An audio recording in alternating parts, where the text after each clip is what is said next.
What fascinated me more than anything is the power of the human mind. When you want something really, really badly in your life, the obstacles you can overcome. And this is what I want to talk to you about today.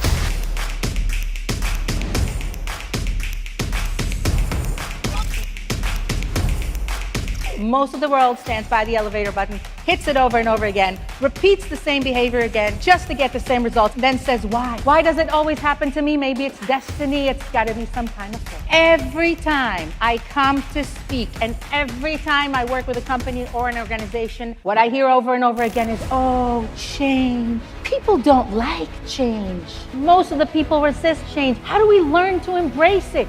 Where's the problem with change?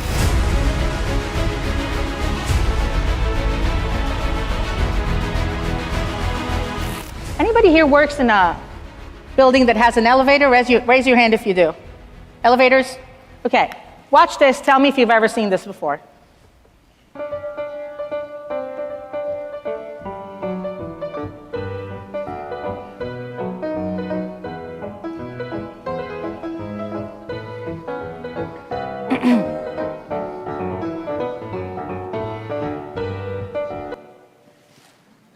I mean, seriously? How many times do you see this?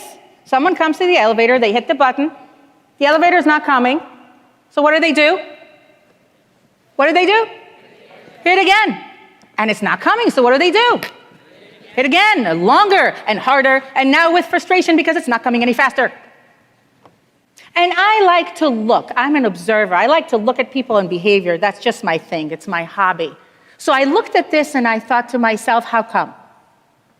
How come our mind is wired so that we do things that don't make any sense? Because we all know if you ask anybody, anybody will tell you the elevator's not coming any faster if you hit it over and over again, right? And we still do it.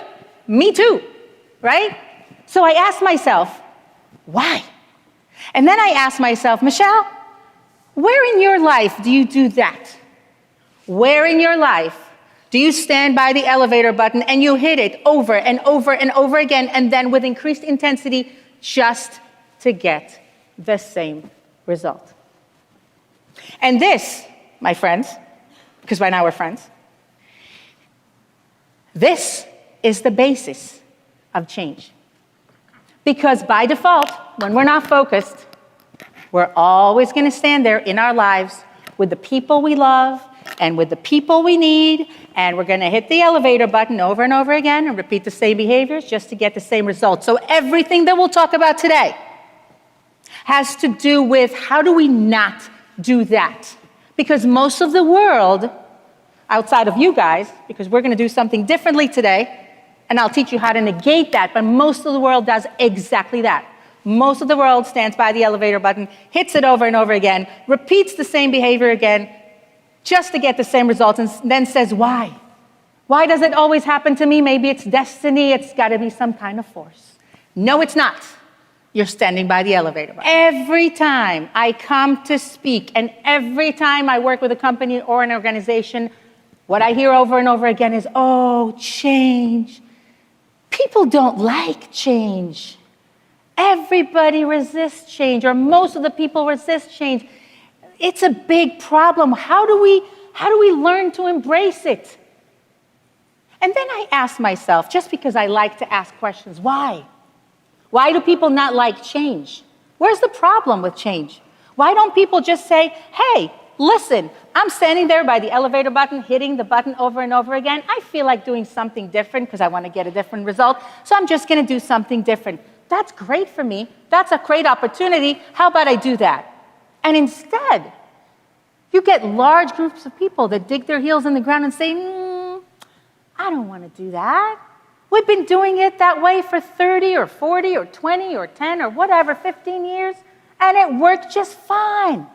So I asked myself, why do people resist change? And here's the truth. Our brain, your brain, takes about 20% of your energy just to get by.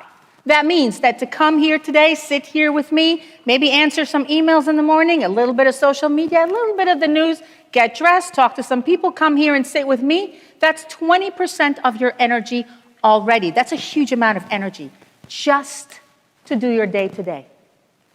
Every time you ask yourself or your team members to do something different, you are basically asking them to spend more than the 20%.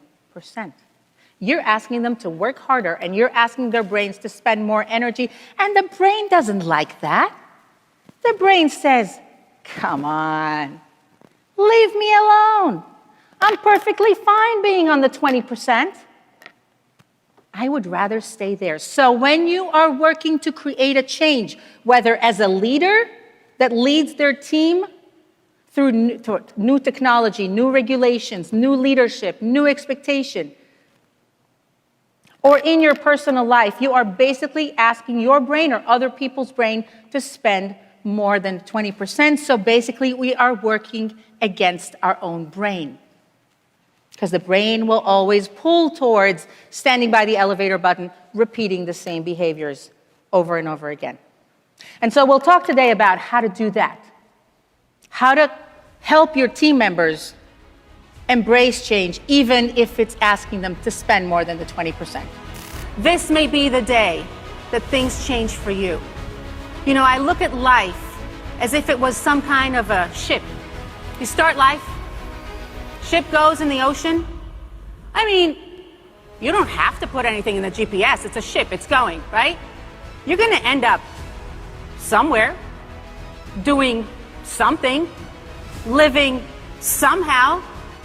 But wouldn't it be much better if we all pulled away for a minute, just for an hour this morning, and said, you know what, with all due respect, I want to decide what goes in the GPS of the ship of my life. Because let me tell you something, whatever you put in there, if you want it bad enough, it's going to happen.